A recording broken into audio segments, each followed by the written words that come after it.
প্রতিদিনই ঘুম থেকে ওঠার সময় ভাবি নতুন সকালটা হয়তো নতুনভাবেই শুরু হবে, কিন্তু না, ঘুম থেকে উঠে সেই একই রুটিন, সেই একঘেয়েমি জীবন।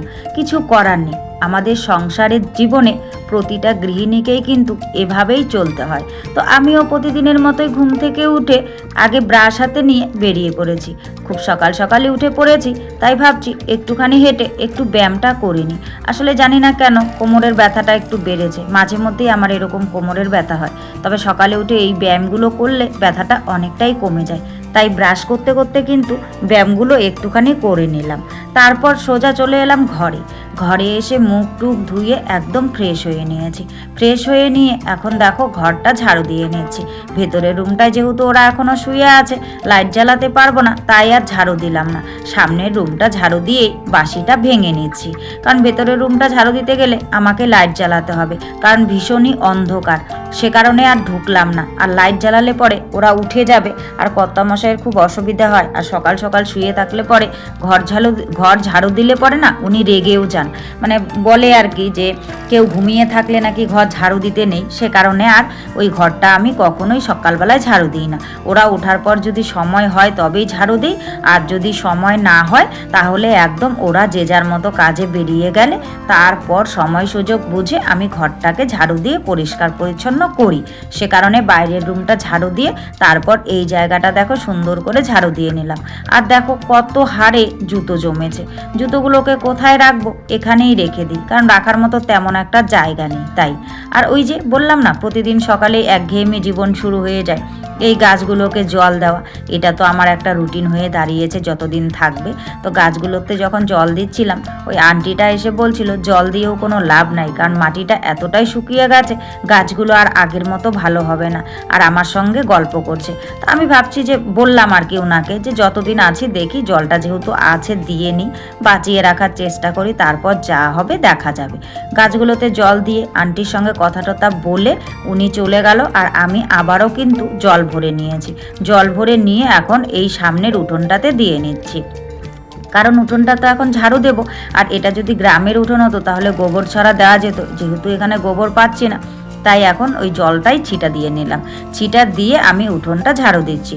তো চলো উঠোনটা ঝাড়ু দিতে দিতে আমার নিজের পরিচয়টা দিয়ে নিই। শুভ সকাল আমার প্রিয় বন্ধুরা, সকলে কেমন আছো?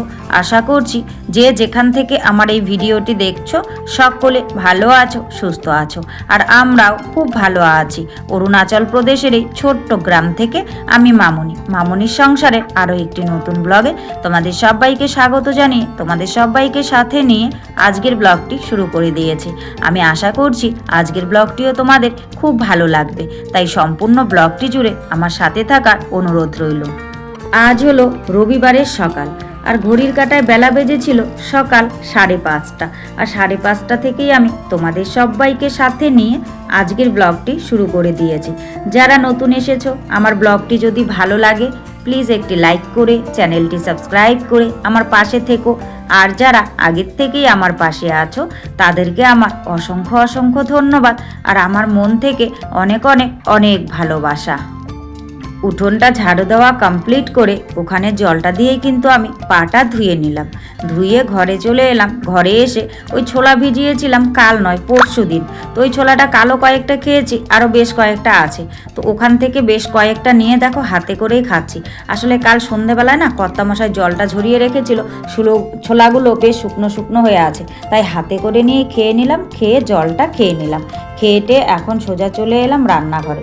রান্নাঘরে এসে দুধটা গরম বসিয়ে দিলাম। এই দুধটা কাল এনেছিল কর্তামশাই যখন বাইরে গেছিলো তখন। তো কাল রাত্রিরে আর মেয়েকে দিইনি, কারণ কালকে ওই মাছ ডিম টিম এগুলো খেয়েছিল, তো সে কারণে আর দিইনি। তো আজ সকালে দেখি দুধটা মেয়েকে দেবো, গরম করে রাখলাম। আর চা খাওয়ারও ব্যাপার আছে, এই দুধটা দিয়ে চা খেতে বেশ ভালোই লাগে, তাই অল্প একটু দুধ দিয়ে কিন্তু আমি চাও বানিয়ে নিলাম। চা বানিয়ে নিয়ে চা হাতে নিয়ে সোজা চলে এলাম মন্দিরের এই দিকটায়। ওই পাশের দিদি কিন্তু ওখানে কাজকর্ম সব করছিল। আর শিব চতুর্দশীর পুজো হয়ে গেছে, আজ কিন্তু 8 দিন হয়ে গেল। ওই বিষয়ে একটু কথা বলছিল, আর আমি চারিদিকটা হেঁটে হেঁটে দেখছিলাম। আর কুকুরের বাচ্চাটা দেখেছো, আমার পেছন পেছনে কিন্তু ঘুর ঘুর করছিল জানো তো। তো ওকে দুটো বিস্কিট দিয়ে দিলাম। ওখানে এসে যখন চাটা হাতে করে নিয়ে গেছিলাম তখন তো আর হাতে করে বিস্কিট নিয়ে যায়নি, কারণ ওর কথা আমি ভুলেই গেছিলাম। তারপর আমাকে যেই চা খেতে দেখেছে ও কিন্তু দৌড়ে আমার পিছন পিছন গেছে। তারপর চাটা খেয়ে যখন ঘরে এলাম তখন ঘরে এসে দুটো বিস্কিট নিয়ে কুকুরের বাচ্চাটাকে দিলাম। ও ওখানে বসে বসে খাচ্ছে। তারপর এইদিকে এসে কিন্তু আমি বিছানাটাকে গুছিয়ে নিচ্ছি। আর আজকে ক্যামেরাটা কাঁপছে, কারণ ক্যামেরাটা কাঁপলে তোমরা বুঝতেই পারো যে আমার মেয়ে ভিডিও শ্যুট করে দিচ্ছে। ওই যে রবিবার, আজ স্কুল বন্ধ, বাড়িতেই আছে, তো সে কারণে। আর রবিবার করে সাধারণত ও কিন্তু এভাবেই আমাকে সাপোর্ট করে জানো তো। আসলে কি বলো তো, মেয়েরা এইরকমই হয়, মানে মেয়েদের মন একদমই অন্যরকম হয় জানো তো। প্রতিটা মেয়েই কিন্তু সংসারের ভালোর জন্য এভাবেই জীবনের সমস্ত কিছু উজাড় করে দেয়। মানে আমি যেরকম দিয়েছি আমার মেয়েও সেই রকমই শিখছে। তো যাই হোক, বিছানাটা গুছিয়ে কমপ্লিট করে তারপর এই যে দুধটা মেয়েকে দিয়ে দিলাম। তো মেয়েকে বললাম বিস্কিট দিয়ে দুধ খেয়ে নিতে। দুধটা দিয়ে সোজা চলে এলাম রান্নাঘরে। আর এই যে মাছ তিনটে দেখতে পাচ্ছ, বাটা মাছ, এগুলো কালকে রাত্রিরে কর্তামশাই এনেছিল। মাছ কিন্তু 3টে নয় 6টা ছিল। 3টে কালকে রাত্রিরে ভাজা খাওয়া হয়েছে আর 3টে রেখে দিয়েছিলাম, ওগুলো দিয়ে আজ তরকারি করব। খুব বেশি পরিমাণে আনেনি, খুবই অল্প পরিমাণে এনেছিল। আর সঙ্গে এনেছিল পালং শাক আর বেগুন। তো এখন আমি পালং শাকটা বেগুন দিয়ে করে নিলাম, ধনেপাতা দিয়ে। আর এই মাছটা কিন্তু আমি সর্ষে বাটা দিয়েই করব। যেহেতু 3টে মাত্র মাছ, বেশি সবজি টবজি দিব না। তবে একদমই সবজি ছাড়া রান্না করলে মেয়ে খেতে পারবে না বলে একটা কিন্তু বেগুন দিয়ে দিলাম। বেগুনটাকে ভেজে আগে সুন্দর করে নামিয়ে নিলাম। তারপর মশলা বলতে কাঁচা লঙ্কা, সর্ষে, সামান্য পরিমাণ পেঁয়াজ বাটা, এগুলোকে সুন্দর করে আমি তেলের মধ্যে কষিয়ে নিয়ে এখন ঝোলটা দিয়ে দিলাম। ঝোলটা আমার জাল উঠে গেছে, এখন দিয়ে দিলাম বেগুনগুলো, কারণ বেগুনগুলো যদি আগে দিই না তাহলে গলে যাবে। তারপর দিয়ে দিলাম মাছটা, এখন ফুটে গেলে ধনেপাতা দিয়ে নামিয়ে নিলাম। তো রান্নাবান্না সব কমপ্লিট করে বাসন কোসন যা ছিল সেগুলো ঘরের ভেতরেই মেজেছি। আর বাসন মাজাটা জানো তো তোমাদের সঙ্গে আমি আর শেয়ার করতে পারি না, কারণ ওই জায়গাটাতে মানে শ্যুট করার মতন পরিস্থিতি থাকে না। এমন জায়গায় বসে বাসন মাজি, তো সে কারণে সেটা আর কোনো দিনই আমি তোমাদের সঙ্গে শেয়ার করি না। তো বাসন টাসন মেজে কমপ্লিট করে সুন্দর করে রান্নাঘর গুছিয়ে টুচিয়ে মুছে টুচে রেখে তারপর কিছু কাপড় আছে সেগুলোকে কাচতে চলে এলাম। তো ওই কাপড়গুলোকে সকালবেলায় গরম জল করে না একটুখানি ভিজিয়ে রেখেছিলাম।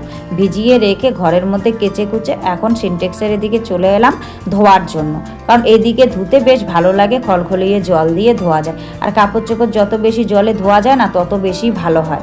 আর আমাদের এখানে জলের সমস্যার কারণে ওই অল্প অল্প করে জল দিয়ে ধুতে হয়, সে কারণেই আর কিছু করার নেই। তো যাই হোক, তোমাদের সঙ্গে গল্প করতে করতে সবগুলো কাপড় কিন্তু আমি কেচে নিয়েছি, ধুয়ে নিয়েছি। আর এদিকে আমার মেয়ে বারবার আসছে, আসলে কোনো খেলার সাথী পাচ্ছে না তো ও, তো বারবার এসে আমার সঙ্গে খেলছে। কারণ রবিবারটাও যখন বাড়িতে থাকে, খেলার সাথী না থাকলে ওর মাথাটা গরম হয়ে যায়। তো কিছু করার নেই, বাচ্চারা তো এরকমই হয়। তারপর আমি যখন ওগুলো নিয়ে বের হয়ে আসছিলাম তখন দেখি বেশ কয়েকজন বাচ্চা খেলতে এসেছে। ওর মনটা অনেকটাই খুশি হয়েছে, ও মন্দিরের সামনে বসে খেলছে। আর আমি এদিকটায় যে কাপড়গুলো কেচে দিয়েছিলাম সেগুলো মেলে দিচ্ছি। আর জানো তো আজকে না রোদের জোর নেই, আকাশটা কেমন ড্যাম ড্যাম হয়ে আছে, মানে কি বলবো, রোদের একদমই জোর নেই। তবুও কেচে ধুয়ে মেলে দিলাম। এখন বাজে বেলা 3টে। দেখো হঠাৎ করে মানে কি বলবো, প্রচণ্ড ঝোড়ো হাওয়া দিয়ে একদম এরকম বড় বড় পাথর পড়েছে। আবার সঙ্গে দেখো রোদ্রের ছিটেফিটাও উঠেছে, বুঝতে পারছি না কেন। আর চারিদিকে দেখো হাওয়ার কারণে এত পাতা পড়েছে, কি বলবো, চারিদিকের পরিস্থিতি দেখে তোমরা বুঝতেই পারছো। আর ফাল্গুন মাস পড়তে না পড়তে দেখো পাথর পড়া শুরু হয়ে গেছে।